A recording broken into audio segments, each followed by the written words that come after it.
আসসালামু আলাইকুম ওয়া রাহমাতুল্লাহি ওয়া বারাকাতুহু। প্রিয় দর্শক, আশা করি সবাই ভালো আছেন। আমি আপনাদের দোয়ায় আলহামদুলিল্লাহ অনেক ভালো আছি। আজকের বিষয় হলো আল্লাহ রাব্বুল আলামিন আমাদের প্রতিটি মুহূর্তকে দামি করেছেন। এই দামি মুহূর্তকে কিভাবে কাজে লাগানো যায় সে বিষয় সম্পর্কে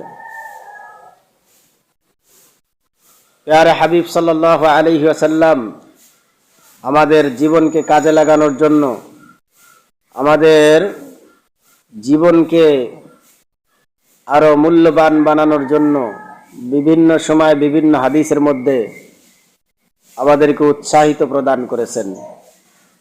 কিয়ামতের ময়দানে মানুষ একটি নেকির জন্য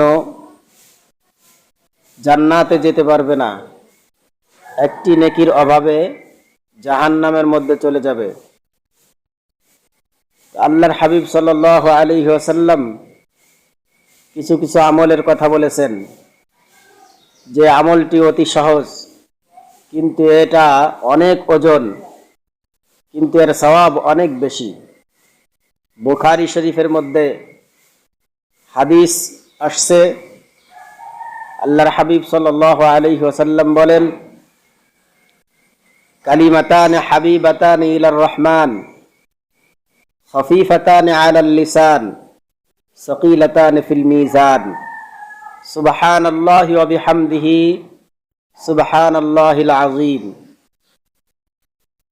আল্লাহ রাব্বুল আলামিনের কাছে এমন দুটি বাক্য আছে যা অতি প্রিয়, জবানে অতি হালকা এবং মিজানের পাল্লায় অতি ভারী। পড়তে অতি সহজ, কিন্তু এটার সওয়াব অনেক বেশি, অনেক বেশি। মিজানের পাল্লায় এটার ওজন অনেক বেশি হয়ে যায়। সেই বাক্য দুটি বা সেই কালিমা দুটি হলো সুবহানাল্লাহি ওয়া বিহামদিহি সুবহানাল্লাহিল আযীম। সুবহানাল্লাহি ওয়া বিহামদিহি সুবহানাল্লাহিল আযীম। এই বাক্য দুটির অনেক দাম, অনেক দাম।